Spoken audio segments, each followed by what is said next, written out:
자, 베드로전서를 쭉 살펴보는 가운데서 벌써 베드로전서 제4장에 이르게 되어졌습니다. 베드로전서를 쭉 읽어보는 가운데서 특별히 사도 베드로는 그 어떠한 때에 대해서 민감한 반응을 보이고 있는 것을 보게 되어집니다. 그래서 이 때라는 것, 이 때에 대한 이러한 그 반응을 가르침이 베드로전서 전체에 많이 나오고 있는데, 베드로전서 1장 5절부터 한 몇 군데 먼저 한번 찾아보기를 원합니다. 1장 5절에 뭐라고 되는지 같이 한번 읽겠습니다. 시작. 너희는 말세에 나타내기로 예비하신 구원을 얻기 위하여 믿음으로 말미암아 하나님의 능력으로 보호하심을 받았느니라. 지금 1장에서 베드로는 이 편지를 기록하면서 편지하면서 첫 모두에 그들 앞에 직면해 있는 이 종말론적인 말세의 고난을 피부로 느끼고 있었다는 사실을 이 구절에서 말하면서 말세라는 이런 때를 이야기하고 있죠. 이어서 베드로전서 1장 11절에 뭐라고 그럽니까? 시작. 자기 속에 계신 그리스도의 영이 그 받으실 고난과 후에 받으실 영광을 미리 정언하여 누구를 또는 어떠한 때를 지시하시는지 상고하니라. 여기에서도 그 어떠한 때를 이야기하면서 베드로의 관심이 받으실 그 고난, 그리고 고난 후에 받으실 영광, 이러한 것을 이야기하면서 우리에게 때에 대한 이야기를 한 번 더 하고 1장 17절에도 때를 한번 이야기합니다. 시작. 외모로 보지 않고 각 사람의 행위대로 심판하시는 이를 너희가 아버지라 부른즉 너희가 나그네로 있을 때를 두려움으로 지내라. 여기서는 나그네로 지내야 할 그 때에 대한 말씀을 했고, 이어서 1장 20절에 뭐라고 그럽니까? 시작. 그는 창세 전에 전부터 미리 알림 바 되신 이나 이 말세에 너희를 위하여 나타내신 바 되었으니. 그래서 지금 쭉 드린 말씀들 가운데 자꾸 나타나는 때 가운데에서 가장 많이 강조되고 있는 것이 말세라는 말이 계속 나오고 있습니다. 말세는 언제를 말하고 있을까요? 이 말세에 대한 이 이야기 가지고 믿지 아니한 사람이나 조금 성경을 안다고 하는 사람들이 믿는 사람들 향해서 조롱하는 이런 그 말들을 많이 해오고 있습니다. 너희는 2000년 전에도 말세라 하더니 지금도 말세라 하고 도대체 말세가 언제란 말이냐? 뭐 사람들을 현혹시킬 일이 있느냐? 그때 말세라 했으면은 1000년 지나고 2000년 지나면 벌써 끝나야 되지. 뭘 그때 말세라 해놓고 아직까지 말세라고 하느냐라고 그렇게 말들을 많이 합니다.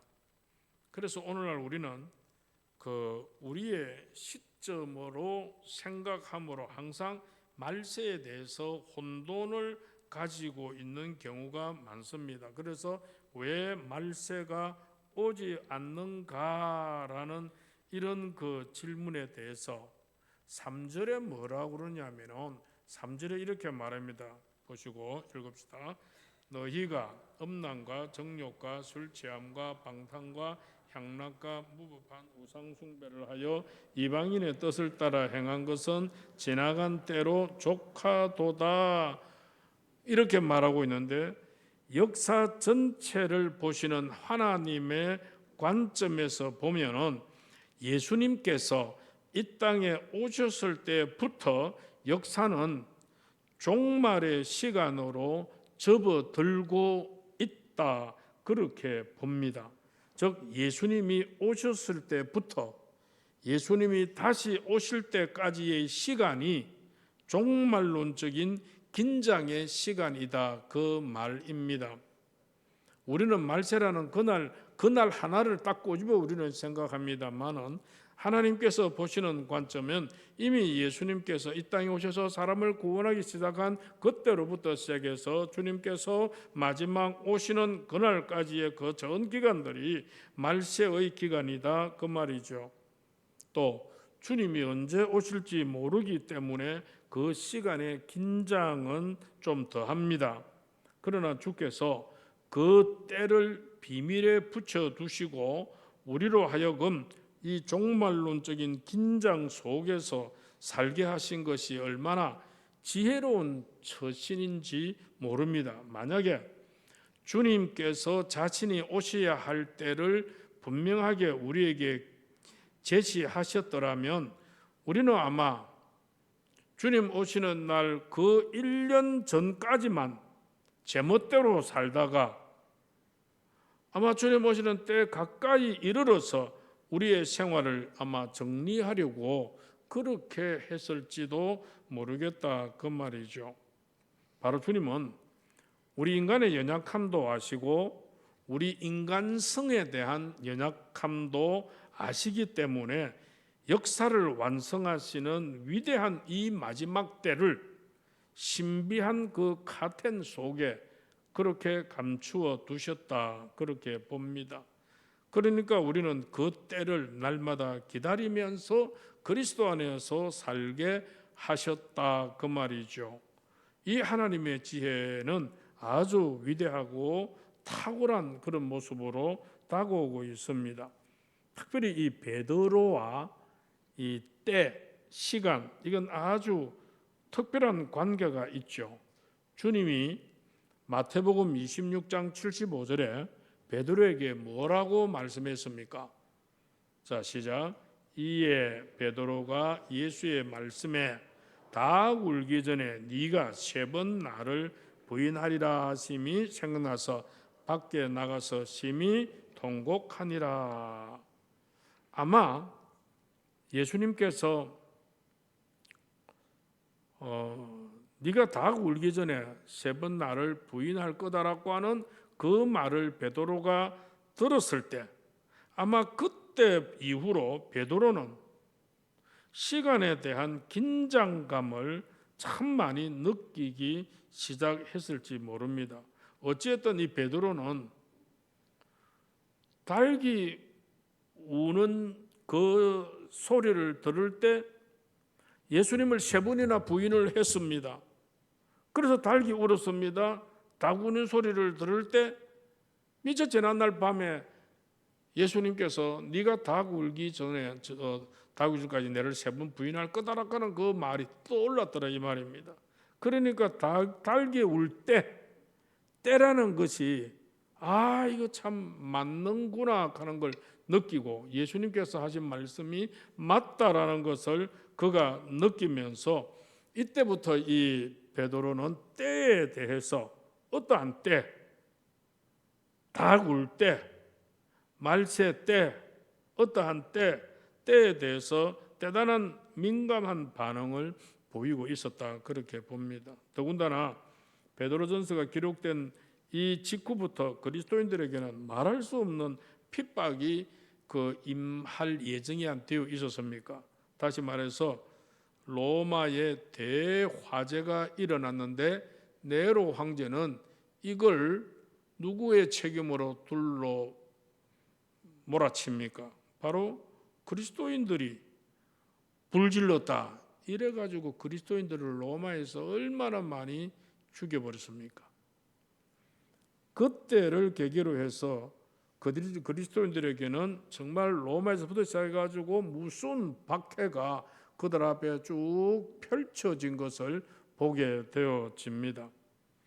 바로 이러한 박해가 시작하기 전에 성령의 감동하심을 받아서 이 편지를 기록하던 베드로는 아마도 서서히 다가올 이런 어떤 그 박해에 대한 예감에 사로잡혀서 이 말씀을 기록하고 있었는지도 모르겠다 그 말입니다. 그래서 어쨌든 베드로는 우리 앞에 이런 고난이 올 때에 우리는 어떤 태도로 이 고난을 직면해야 할 것인가? 그래서 그리스도를 향해서 이 고난에 대한 대비책, 영광스러운 메시지를 우리에게 전파를 하고 있는데, 고난이 올 때 우리는 어떤 태도를 가져야 될 거냐, 이런 부분에 대해서 한 4가지로 말씀하고 있는데, 오늘은 죄에 대해서 어떤 태도를 취해야 할 것인가 하는 이 부분의 말씀을 생각하려고 합니다. 고난과 죄가 무슨 관계가 있겠습니까? 그러나 고난이 올 때 고난 그 자체도 문제지만은 그 고난 때문에 우리가 죄를 범하기 쉽다, 그 말이죠. 그래서 베드로는 본문 1절에서 3절을 통해서 고난이 올 때 죄를 짓지 말고 하나님의 뜻을 이루어야 한다 하는 것을 강조하고 있습니다. 이것이 사도 베드로의 충고입니다. 고난이 올 때 어떡하라고요? 고난이 올 때 어떡하라고요? 죄 짓지 말고 하나님의 뜻을 이루라, 그 말입니다. 자세히 보면은 3가지 태도를 발견할 수 있습니다. 첫째는 그리스도를 본받아야 되겠다, 그 말이죠. 1절 읽을까요? 1절입니다. 시작. 그리스도께서 이미 육체의 고난을 받으셨으니 너희도 같은 마음으로 갑옷을 삼으라. 이는 육체의 고난을 받은 자는 죄를 거쳤음이니.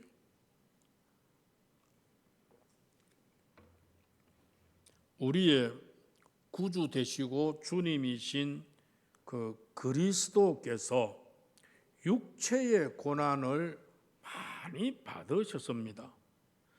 우리의 주님이 고난을 받으셨는데 내가 어떻게 이 고난에서 면제될 수 있겠는가, 그 말입니다.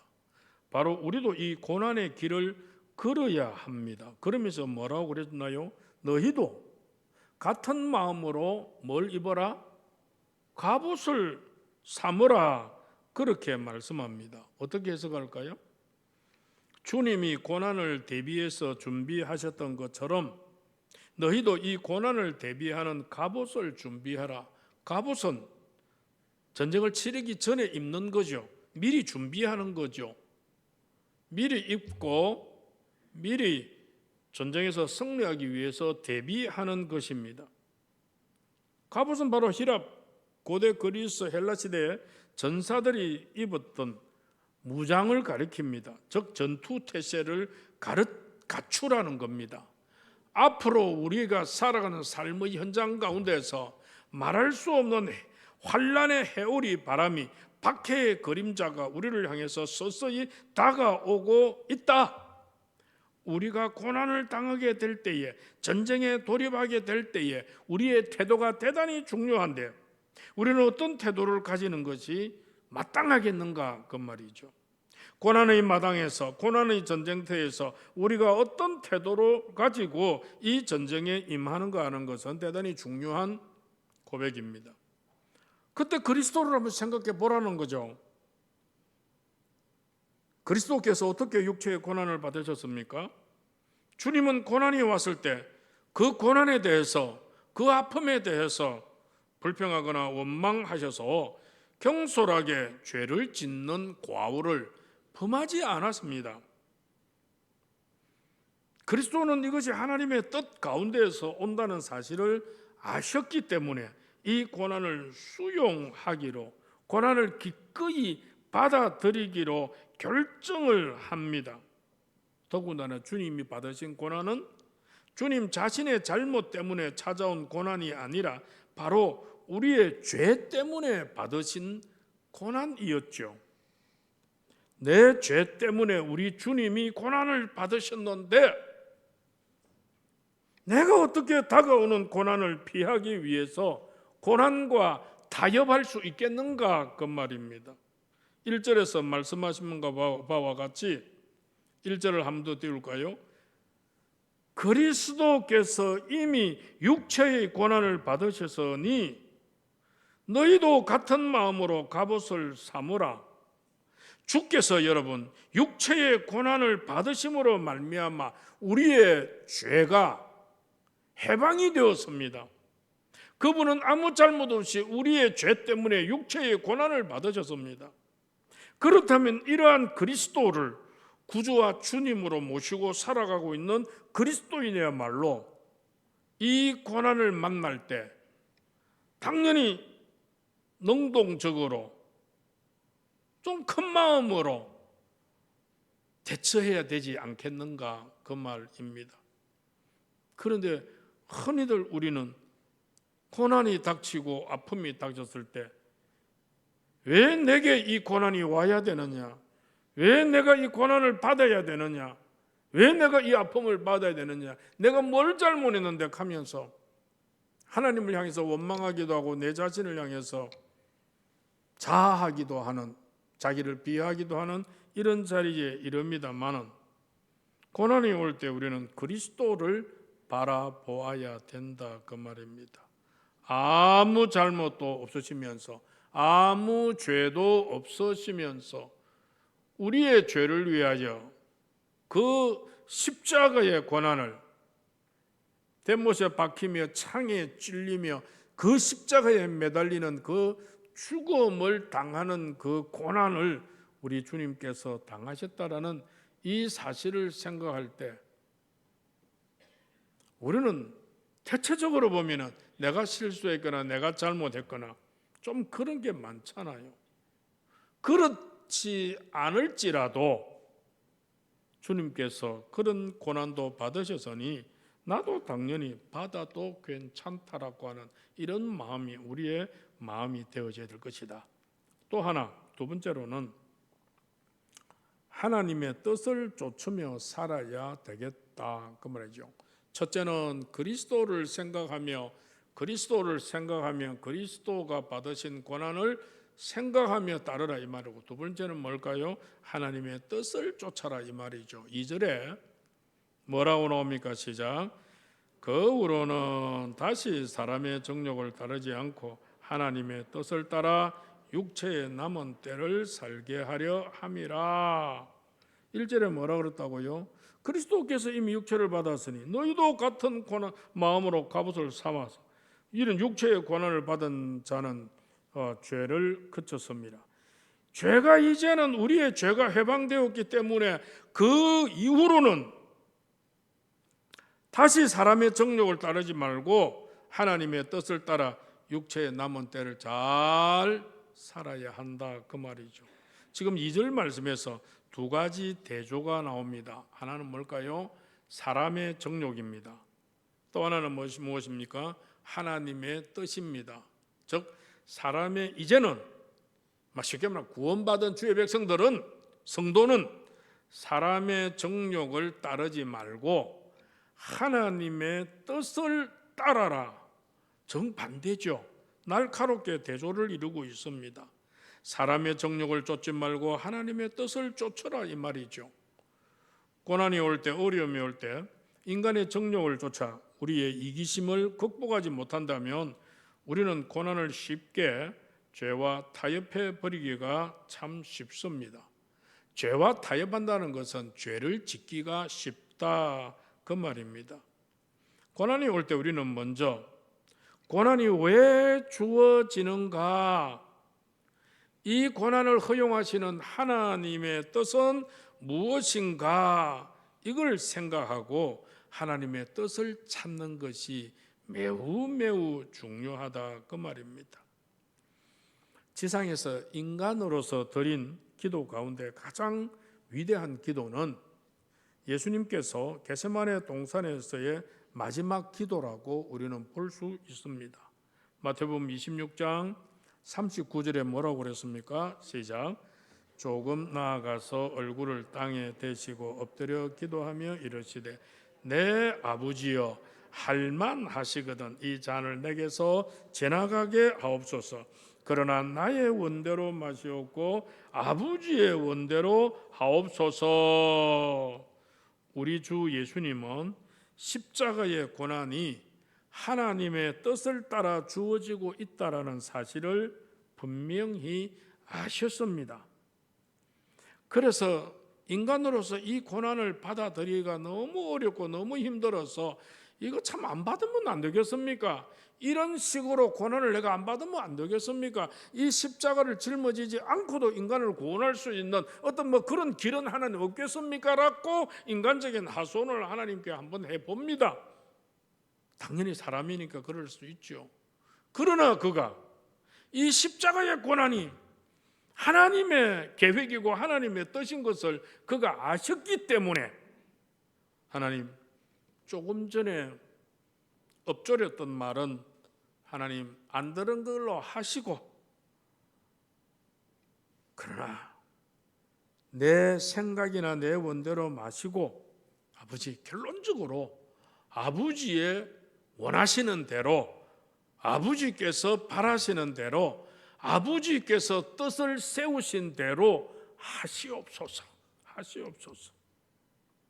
이건요, 단순히 우연한 상황 전개가 아니라 어쩔 수 없이 이 십자가 앞에 부딪힌 것도 아니고, 이 모든 것이 하나님의 뜻 가운데 이루어지고 있다는 이 사실을 알면서 예수님께서 인간적으로 한번 몸부림치시고, 그러나 내 원대로 마시옵고 아버지의 뜻대로 아버지의 원대로 하옵소서라고 받을 수 있는 거죠. 다시 2절 한번 볼까요? 2절에 뭐라고 그럽니까? 시작. 그 후로는 다시 사람의 정욕을 따르지 않고 하나님의 뜻을 따라 육체의 남은 때를 살게 함이라. 여러분, 우리의 생명의 길이가 이 땅에서 얼마만큼 남았든지 간에 중요한 것은 하나님의 뜻 아니겠습니까? 고난이 오느냐 고난이 안 오느냐, 내 삶이 평탄하고 순탄하냐, 내 삶의 고통과 어려움들이 나를 뒤덮느냐, 여기에 우리가 생각과 마음을 확 모두야 되는 것이 아니고, 진짜 중요한 관심은 우리가 어디에 관심 가져야 될까요? 내 삶을 통해서 하나님의 뜻이 어떻게 이루어지겠느냐, 내 모습을 통해서 하나님의 생각이 어떻게 이 땅 위에서 펼쳐지느냐, 나를 통해서 하나님께서 생각하신 것이 어떻게 나타나고 표현되겠느냐, 이것이 중요한 것이죠. 오늘 이것이 여러분, 모든 그리스도인들이 가져야 할 가장 숭고한 관심이어야 한다, 그 말씀입니다. 구원받은 이후로는 사람의 정욕을 따르지 말고, 세상의 정욕을 따르지 말고, 세상의 뜻을 따르지 말고, 오직 하나님의 뜻을 따르라. 오직 하나님의 뜻을 따라서 육체의 남은 때를 하나님의 뜻대로 살도록 하라. 이것이 베드로가 우리들에게 준 가장 귀중한 말씀이었습니다.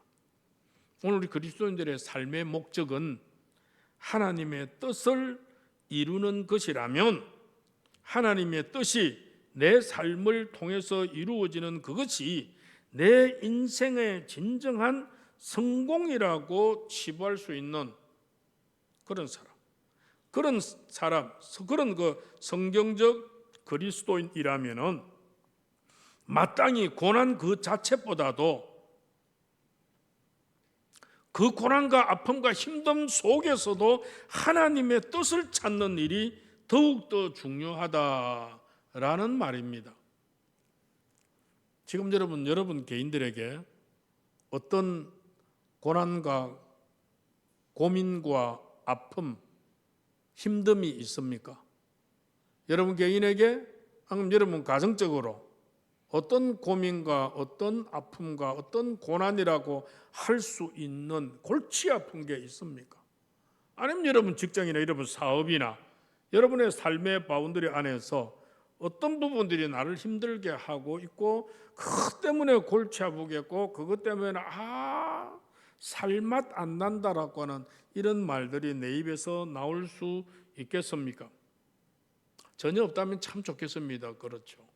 그런데 사람마다 크기는 다르고 분량은 달라도 아마 사람들마다 고민거리가 다 있을 겁니다.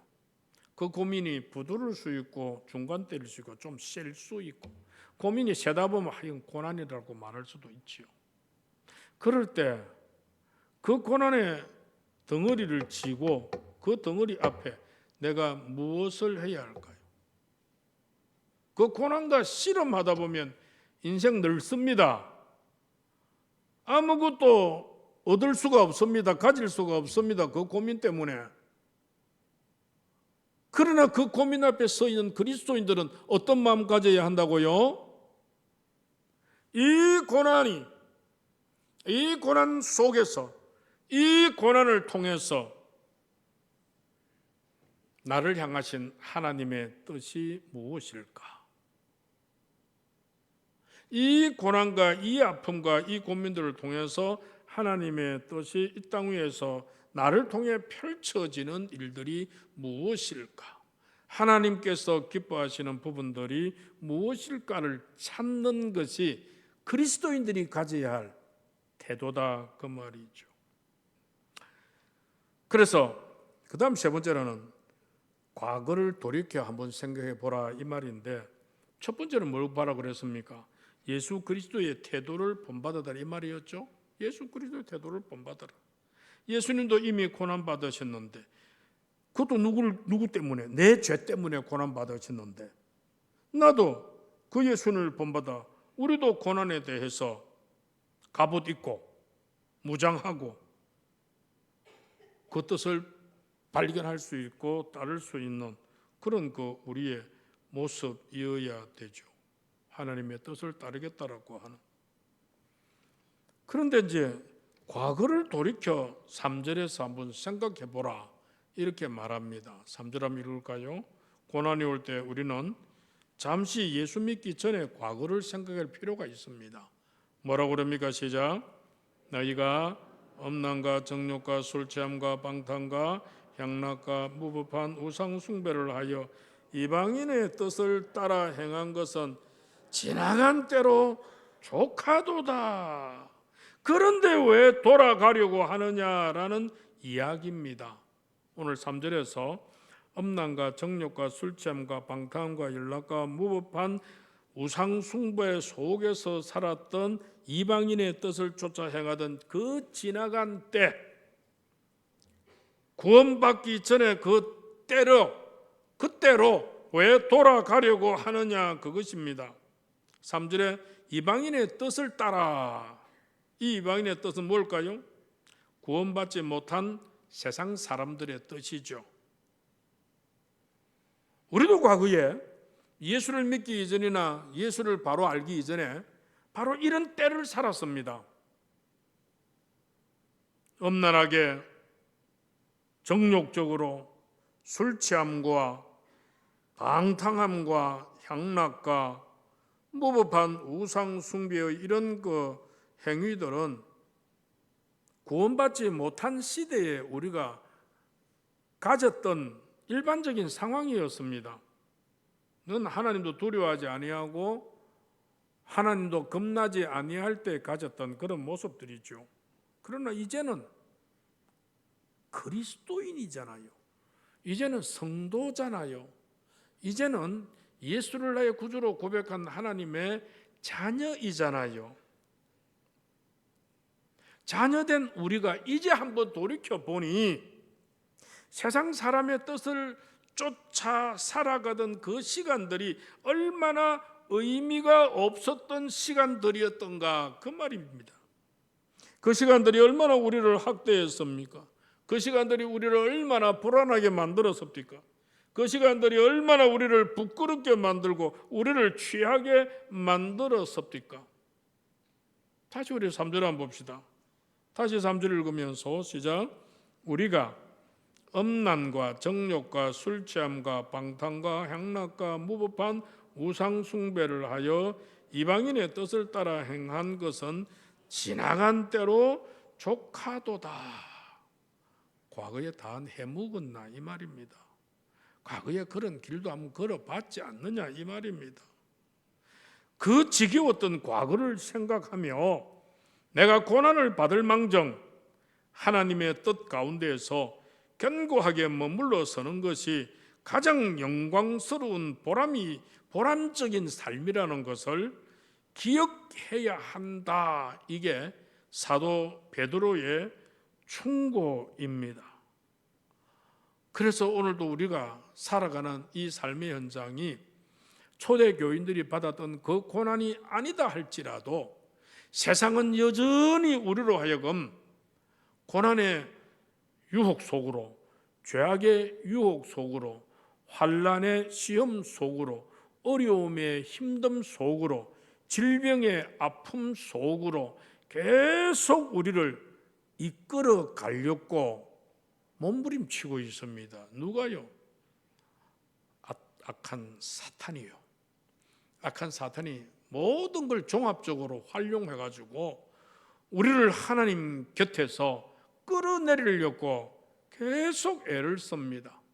그래서 예수를 믿는데도 이놈들이 우리를 해코지하는 경우들이 얼마나 많습니까? 심지어 요즘 우리 새벽기도에 누굴 생각하고 있습니까? 욥을 생각하고 있습니다. 욥이 뭘 잘못했나요? 세상에 욥만큼 의롭게 살은 자가 누가 있나요? 그럼에도 불구하고 시기 질투하는 이 사탄의 무리들은 그걸 한번 끌어내려 보려고, 그걸 하나님 앞에서 하나님을 원망하면서 하나님을 한번 저버리게 하는 사람 만들어 보려고 오만 가지 짓을 다한 그런 그 모습들을 우리 욥기서를 보면서 알고 있지 않습니까? 그 속에서 처절하게 몸부림치는 이 욥의 모습을 바라보면서 참 대단한 사람이라는 것 깨닫게 되어지고, 어떤 때는 자기를 비하하고 죽고 싶다라고 하는 자리까지 이르는 그런 그 욥의 마음은 충분히 이해할 만하고, 욥을 욕할 사람 아무도 없습니다. 그래서 우리가 살아갈 때 우리가 잘못해서 어려움을 당할 수도 있고요, 때로는 가만히 있는데 요놈들이 와가지고 우리를 깔짝거려가지고 예수를 못 믿게, 또 예수 믿는데 방해되도록 거룩한 삶을 깔아내리는 이러한 짓들을 이 사탄 마귀들이 우리 가운데, 우리의 삶 가운데, 우리의 환경 가운데, 우리의 그럼들 가운데 자꾸 물고 들어오고 있다, 그 말입니다. 그러한 가운데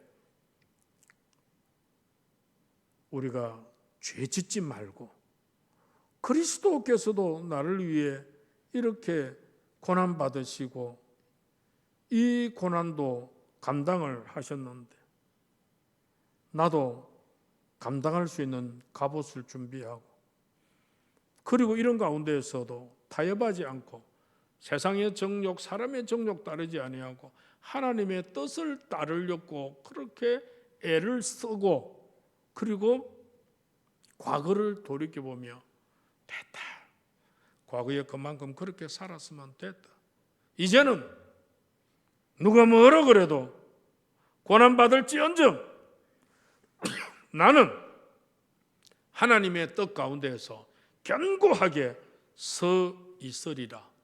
다시는 이방인과 같은 세상적인 삶으로 돌아가지 않으리. 이런 각오와 결심들을 우리의 마음속에 꼭 가져야 한다. 그게 베드로가 지금 하는 말씀입니다. 이 말씀이 오늘도 역시 유효하게 하나님께서 우리에게 말씀하셨고, 제가 여러분들에게 이 말씀을 메시지로 선포한 것이었습니다. 우리 본산교회 성도 여러분들은 고난이 없으면 좋겠지만 혹시 행여 우리에게 있을 수도 있을 겁니다. 잘 태도를 가지셔서 쓰러지지 마시고 고난 가운데서 다 승리하는 귀한 분들 되시기를 주의 이름으로 축원합니다.